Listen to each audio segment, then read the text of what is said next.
Meus amigos,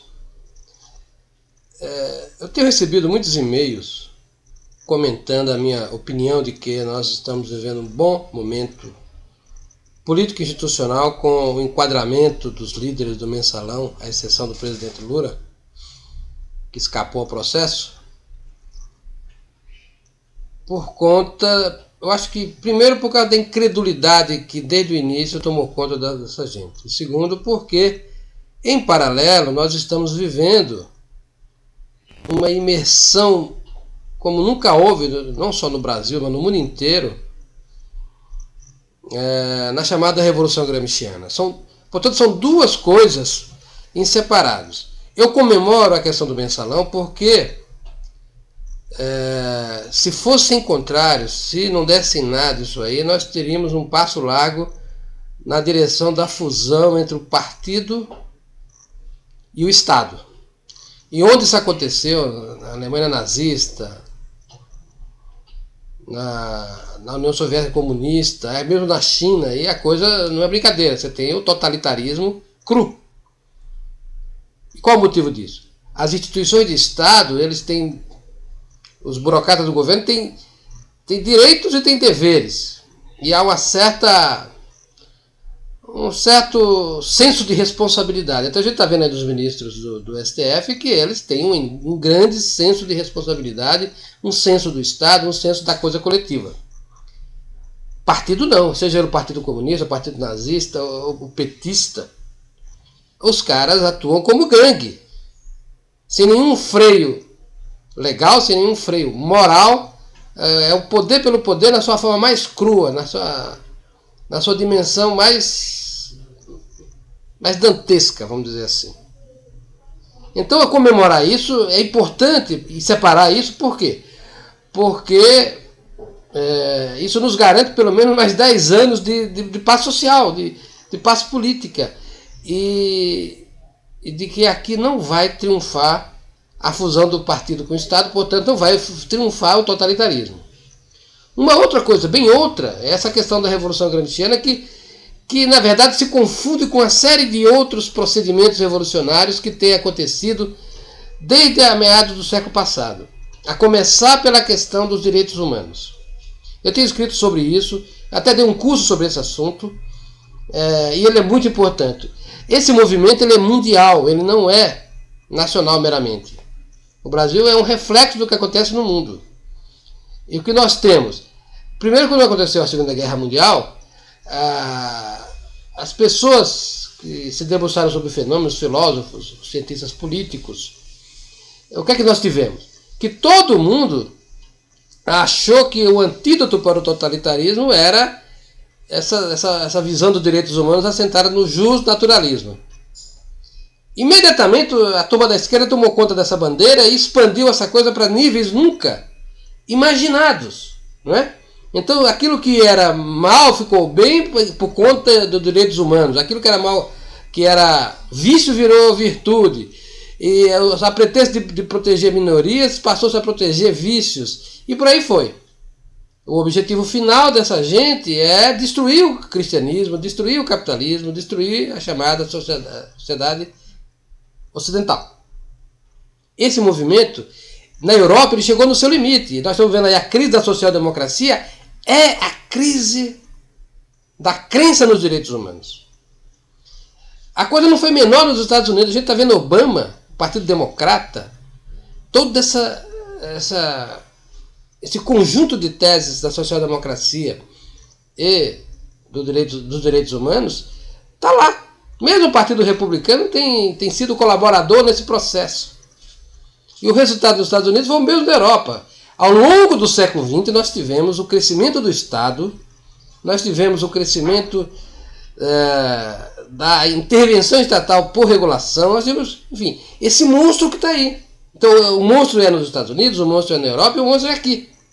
Quando o Gilmar Mendes pegou a palavra pela primeira vez no Mensalão, eu fiquei chocado, porque a primeira coisa que ele falou foi em direitos humanos. Eu falei, pô, esse lero-lero aí vai acabar inocentando os mensaleiros.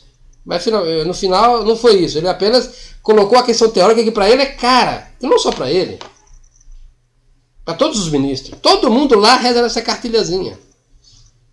E essa cartilhazinha do Sr. Gilmar Mendes é a cartilhazinha da loucura ocidental. É a expressão da loucura. Esses direitos humanos, ele se propõe a abolir o direito natural. E de fato aboliu, como marco de regulação dos estados. Então o que nós estamos vendo aí é que o mundo inteiro está imerso na loucura. E obviamente o julgamento do Mensalão não tem nada a ver com isso. Passa ao largo disso. Eu fico feliz porque nós estamos escapando ao totalitarismo de uma maneira muito tranquila. Eu achava que esse negócio ia dar uma guerra civil. E não deu. Estou botando os adicionais na cadeia de uma maneira muito soft. Vejam onde eu quero chegar com vocês. Então, quando o meu amigo Heitor de Paula protesta que eu não vejo esse processo, eu falo, claro que eu vejo. Só que eu não confundo as coisas. Eu não confundo as coisas. De um lado, você tem a questão imediata, urgentíssima, de não permitir a fusão do partido com o Estado. De não permitir a implantação do totalismo enquanto tal. Do outro, nós temos um processo muito maior que não tem como brecar. Há uma loucura, uma alucinação planetária em várias dimensões, que começa com essa história de direitos humanos, que se expande para o direito, mas não é só meramente no campo do direito, é no campo do Estado, é no campo dos costumes. Toda a universidade está contaminadíssima da loucura, da alucinação. Nós vivemos a plenitude da segunda realidade, conforme previu Miguel de Cervantes, conforme previu Ortega y Gasset, como já diagnosticava Feiglin e o próprio Strauss. Nós estamos imersos nisso. E cada dia que passa, caminhamos mais na direção da escuridão absoluta da loucura política, da loucura coletiva. E eu não sei como vai acabar isso. Ninguém sabe como vai acabar isso. Não é mais possível reverter esse processo. Nesse processo de loucura alucinante, a gente tem a tentativa de destruir todas as religiões, especialmente o cristianismo e o judaísmo. Porque o que é o cristianismo e o judaísmo? É o bastião contra a alucinação, contra a irrealidade, contra a segunda realidade, contra a loucura. O único antídoto contra a loucura que assolou o mundo desde o século XX é um retorno ao cristianismo. Não há outro que fazer no Ocidente. E se não fizer, e não vai fazer porque as forças que estão na propaganda de massa aí são todas elas contrárias aos valores cristãos, não deixa eu permitir. Até porque a própria Igreja Católica está ferida, feridíssima. A gente viu a grande crise que ela viveu na segunda metade do século XX. O próprio Papa sofreu um atentado e quase morreu. A gente viu as hostes religiosas todas se rebelarem e aderirem ao comunismo. Praticamente o catolicismo, num certo momento, virou um departamento do Partido Comunista Internacional. A coisa não foi brincadeira. Felizmente, o João Paulo II conseguiu dar a volta por cima.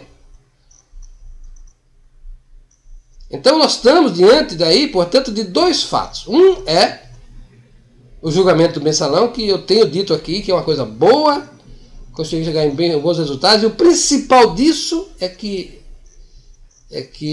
nos tira da ameaça da união do partido com o Estado, que é o totalitarismo acabado.